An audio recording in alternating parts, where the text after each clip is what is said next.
आत्महत्या महिला डॉक्टरने केली, पण पोस्टमार्टम खाकीचे का? कायद्याच्या भक्षकांना राजकीय पाठबळ का मिळत आहे?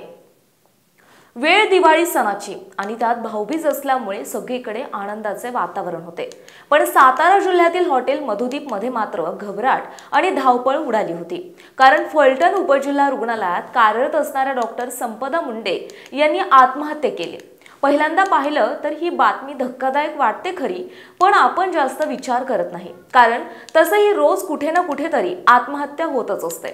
पण यात पुढे आलेल्या एका धक्कादायक खुलाशामुळे संपूर्ण राज्यात खळबळ उडाली आणि यामुळे खाकी वर्दीवरचे प्रश्नचिन्ह उभे राहिले। ते कसे हेच आपण पाहूयात।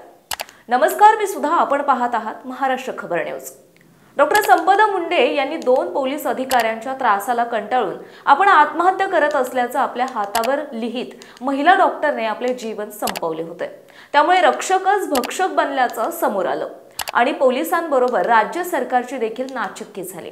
फडणवीस यांनी तातडीने समोर येत 2 पोलीस अधिकाऱ्यांचे निलंबन करत आपली पाठ थोपटण्याचा प्रयत्न केला खरा, पण या प्रकरणात समोर येत असलेले नवनवे खुलासे धक्कादायक आणि ढासळती कायदा सुव्यवस्था दाखवणारे आहेत। पोलीस उपनिरीक्षक गोपाळ बदने आणि प्रशांत बनकर यांच्या त्रासाला कंटाळून आपण आत्महत्या केल्याचं मुंडे यांनी लिहिले होते। पण याची सुरुवात झाली होती ती एका प्रकरणामुळे। ते प्रकरण होते एका रिपोर्टचे।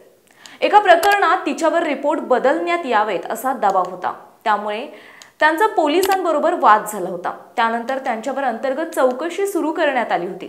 चौकशी दरम्यान त्यांनी आपल्या वरिष्ठांना लेखी स्वरूपात तक्रार देत म्हटलं होतं की माझ्यावर अन्याय होत आहे, मी आत्महत्या करीन। तथापि त्यांच्या या तक्रारीकडे दुर्लक्ष केल्यामुळे मुंडे प्रचंड तणावात होत्या। त्यामुळे त्यांनी एका लॉजमध्ये आत्महत्या केली, पण त्याआधी त्यांनी हातावर सुसाईड नोट लिहिली।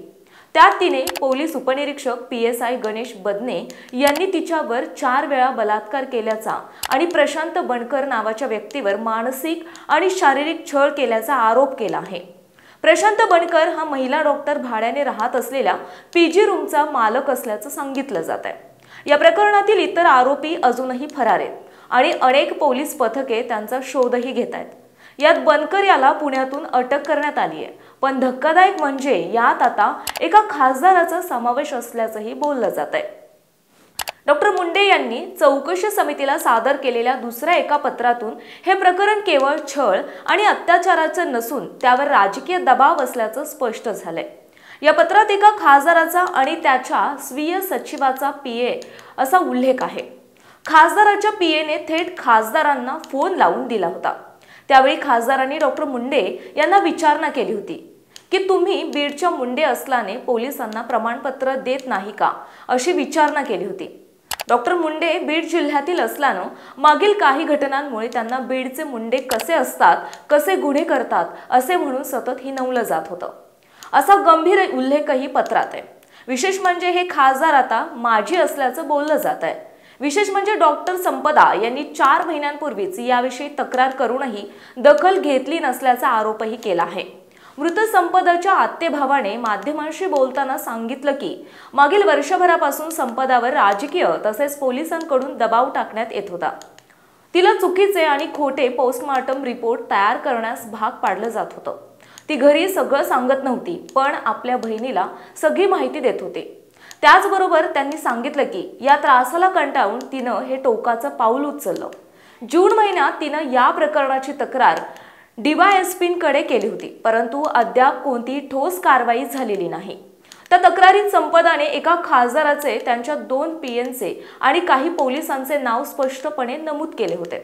या सर्वांचा राजकीय दबाव तिला सतत जाणवत होता, असा मोठा आरोप केला आहे।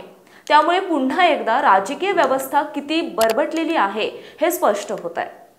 आता पोलीस डॉक्टर संपदाचे कॉल रेकॉर्ड तपासणार आहेत, त्यातून महत्त्वाचे धागेदोरेही मिळतील। पण सदरक्षणाय खलनिग्रणाय हे ब्रीद असलेले पोलीस खाते राजकीय व्यवस्थेचे गुलाम झाले असल्याचं अधोरेखित झालं आहे। त्यामुळे सामान्य जनतेला न्याय मिळणे दुरापास्त झाले आहे। आता यातील राजकीय अँगल पाहूयात। डॉक्टरच्या आत्महत्येप्रकरणी मुख्यमंत्री फडणवीसांकडून आरोप करण्यात आलेले संबंधित पोलीस अधिकाऱ्यावर निलंबनाची कारवाई करण्यात आली।